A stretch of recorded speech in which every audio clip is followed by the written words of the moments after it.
إن الحمد لله نحمده ونستعينه ونستغفره ونؤمن به ونتوكل عليه ونعوذ بالله من شرور أنفسنا ومن سيئات أعمالنا من يهده الله فلا مضل له ومن يضلل فلن تجد له وليا مرشدا وأشهد أن لا إله إلا الله وحده لا شريك له ولا ضد ولا ند ولا مثيل له ولا مثال له وأشهد أن سيدنا ومولانا ومعلمنا ومرشدنا ومخرجنا من الظلمات إلى النور محمدا عبده ورسوله أرسله الله بالحق بشيرا ونذيرا وداعيا إلى الله بإذنه وسراجا منيرا فقد بلغ الرسالة وأدى الأمانة ونصح الأمة وكشف الغمة فترك أمته على المحجة البيضاء ليلها كنهارها لا يزيغ عنها إلا هالك اللهم صل وسلم وبارك عليه وعلى آله وأصحابه وأزواجه وذرياته وأهل بيته أجمعين أما بعد فأعوذ بالله السميع العليم من الشيطان الرجيم بسم الله الرحمن الرحيم ويطعمون الطعام على حبه مسكينا ويتيما وأسيرا إنما نطعمكم لوجه الله لا نريد منكم جزاء ولا شكورا إنا نخاف من ربنا يوما عبوسا قمطريرا صدق الله العظيم رب اشرح لي صدري ويسر لي أمري واحلل عقدة من لساني يفقهوا قولي آمین یا رب العالمین۔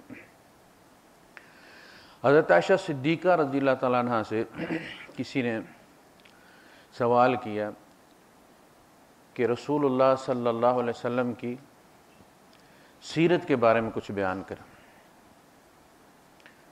تو حضرت عائشہ صدیقہ رضی اللہ تعالیٰ عنہ نے پوچھا، پلٹ کر سوال کیا کہ کیا تم لوگ قرآن نہیں پڑھتے؟ قالوا بلا، قرآن تو ہم پڑھتے ہیں۔ فقالت،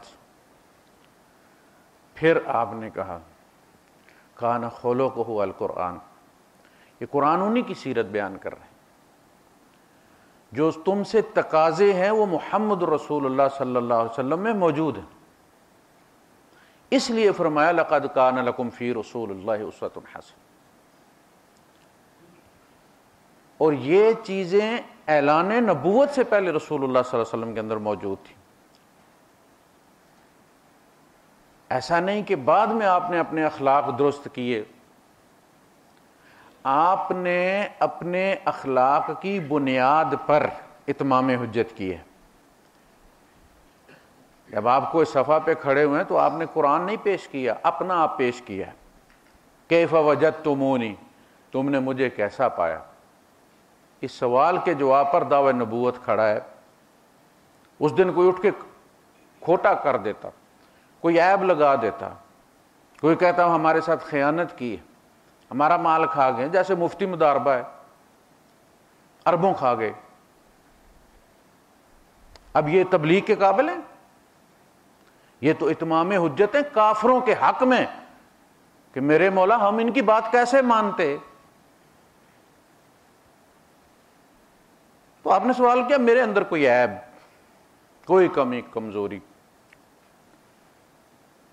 ابو سفیان جیسا دشمن جس کا خاندان بدر میں کٹ گیا، سالے سسر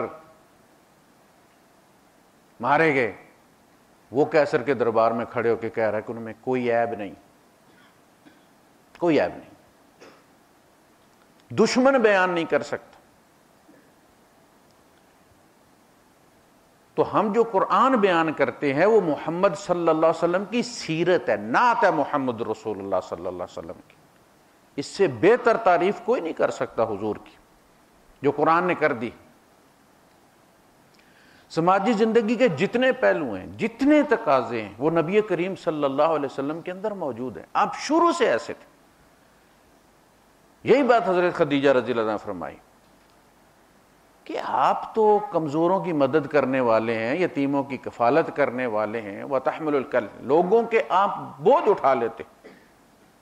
دو لوگوں میں تنازع ہے، صلح کرانی ہے حضور نے، کہتے جس نے اتنے پیسے دیتے حضور تو میں دے دوں گا، پیسوں کی کوئی بات نہیں، تم صلح کر لو، پیسے میں دے دوں.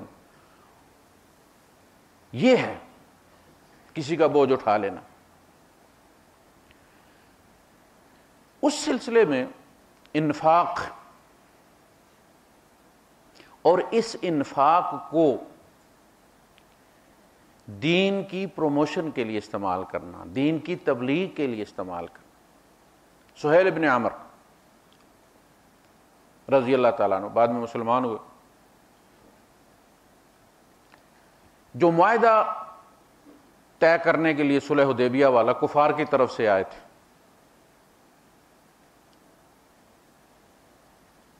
یہ مسلمان نہیں ہوئے. مکہ فتح ہو گیا، یہ مسلمان نہیں ہوئے. سہیل بن عمر، اللہ کے رسول صلی اللہ علیہ وسلم نے کیا فرمایا؟ فرمایا تم میں سے کوئی بھی جب سہیل کے پاس سے گزرے تو اسے ترچھی نگاہ سے نہ دیکھے، ترش نگاہ سے نہ دیکھے. نگاہ کا جبر بھی نہیں ہونا چاہیے. وہ ذہین آدمی ہے، اسلام قبول کیے بغیر رہے گا نہیں وہ، لیکن مرضی سے قبول کرنا چاہیے. لا اکراہ فی الدین، بندوق کی نوک پر نہیں، تلوار کی نوک پر نہیں، گن پوائنٹ پہ نہیں. ترچھی نگاہ سے بھی اسے کوئی نہ دیکھو، اس کے پاس سے گزرو ایسے جیسے تمہارا دوست. حضور وہیں سے نکلے آگے بنو حوازن کی طرف.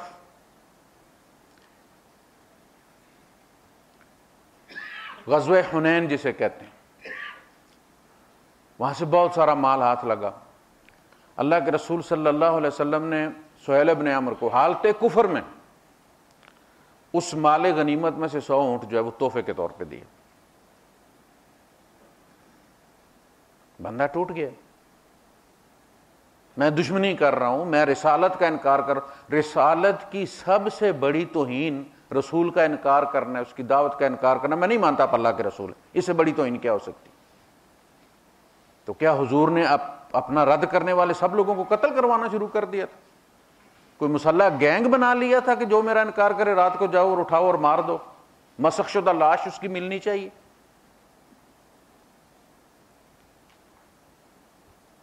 جو دائی ہے اس کی توہین اگر آپ کریں گے پھر دعوت ختم ہو گئی. جو سیلز مین ہے وہ اگر گاہک کو رد کا حق نہیں دے گا کہ اگر اسے پسند نہیں تو چیز چھوڑ دے، تو دکان چل گئی پھر کہ جی وہی ہاتھ لگائے کپڑے کو جس نے خریدنا ہے، جو نہیں خریدے گا وہ کپڑا کھول کے بھی نہیں دیکھ سکتا. وہ دکان چل سکتی ہے؟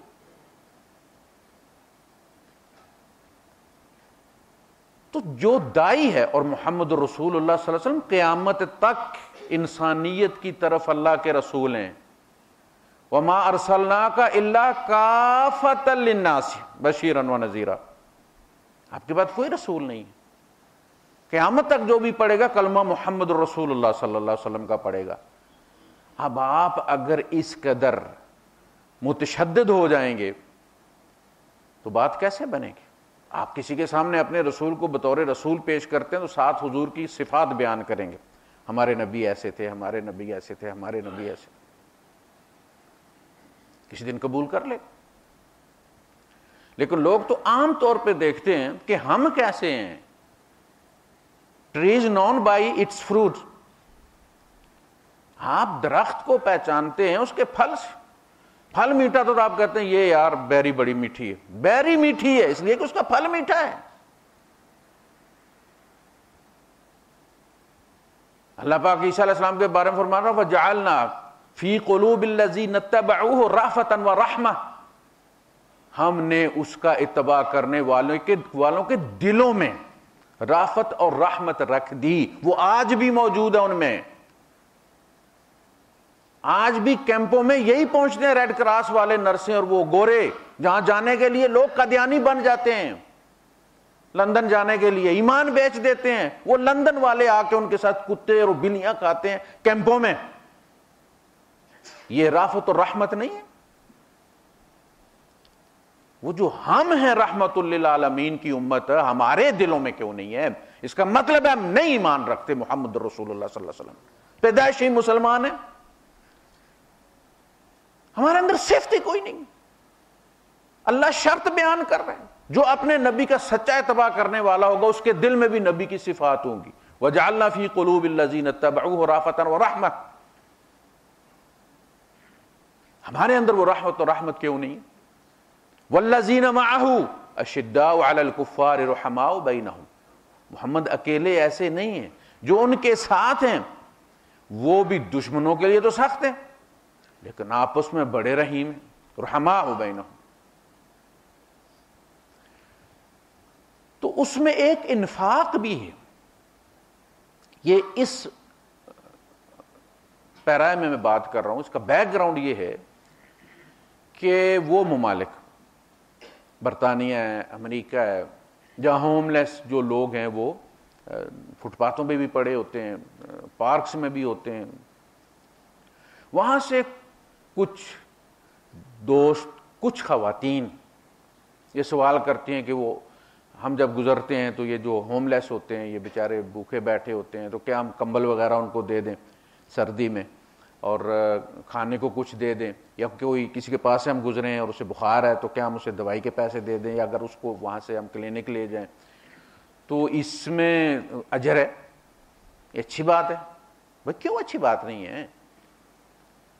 کسی دکھی کا مذہب نہ پوچھو، اس کا دکھ پوچھو، اسے مسئلہ کیا ہے اسے حل کرو۔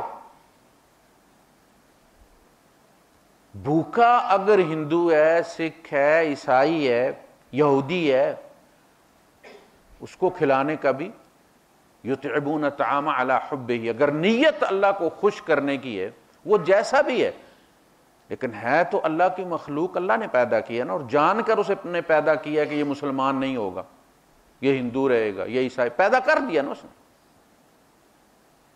کھلا رہا ہے وہ۔ الخلق کلہم عیال اللہ،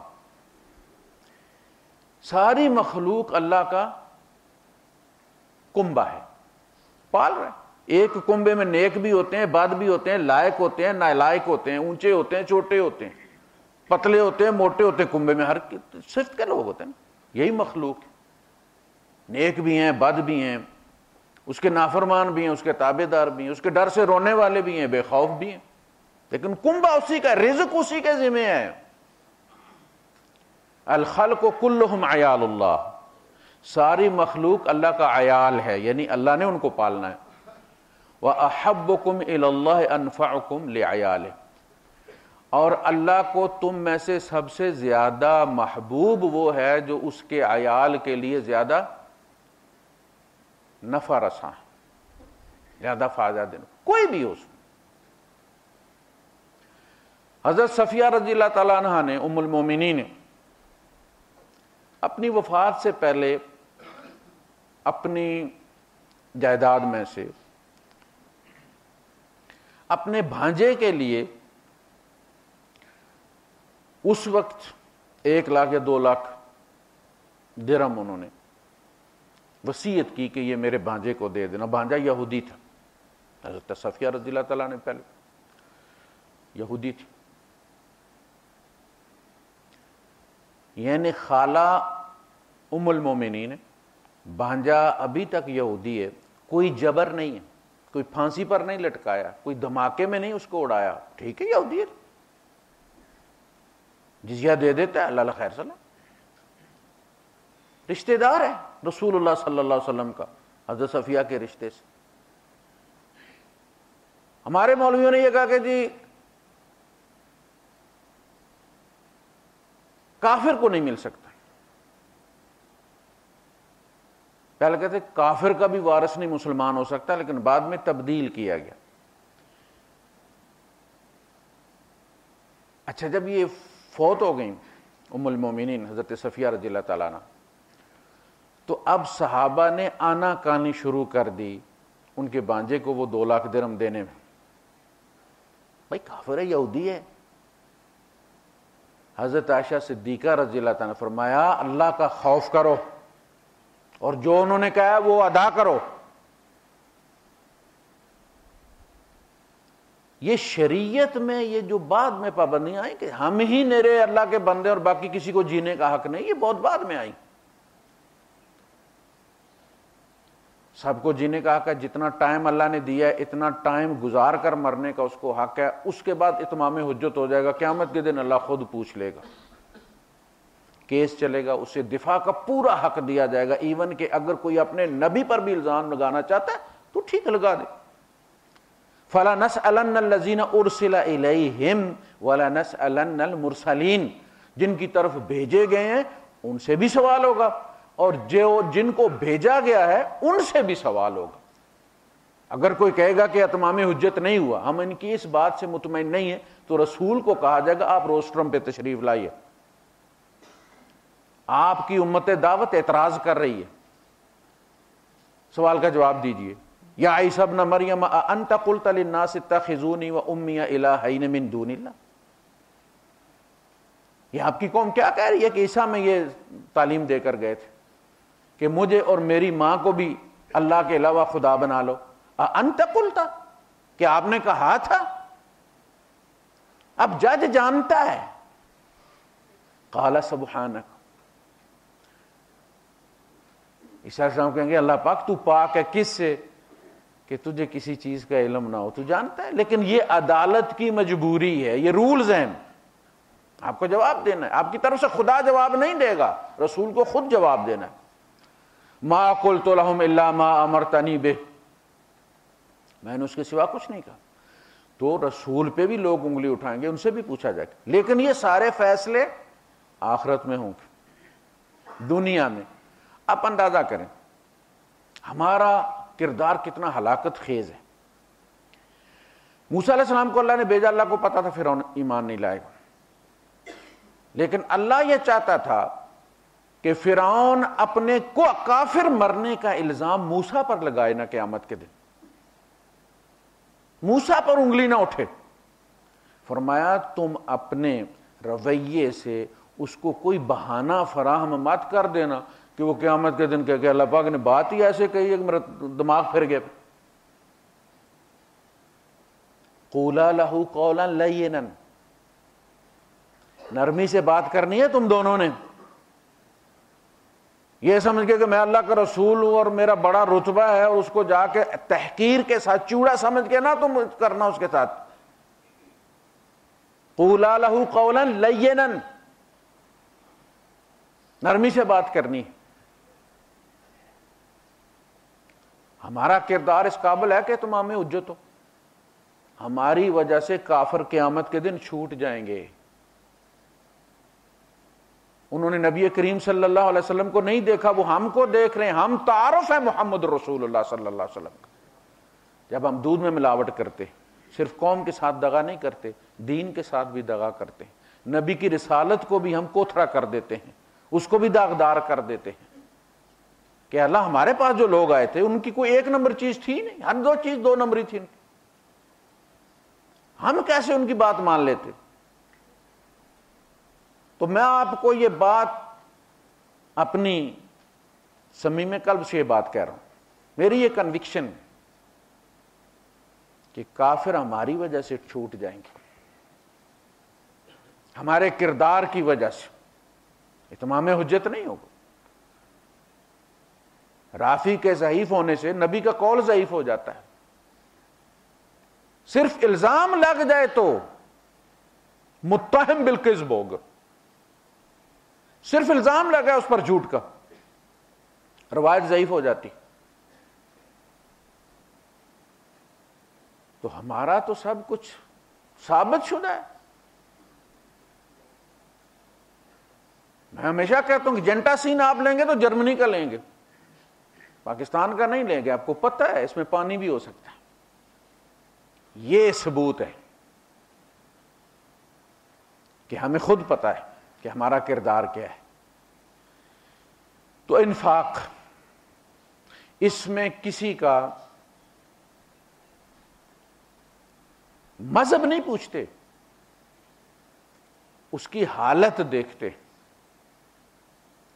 گاڑی کا ایکسیڈنٹ ہو گیا، اس میں سے بندے نکال رہے ہیں آپ، تو استاد تیرا مذہب کیا سنی ہے کہ شیعہ ہے تو وہ اس وقت صرف زخمی ہے، اسے مدد کی ضرورت ہے۔ وآخر دعوانا الحمدللہ رب العالمین۔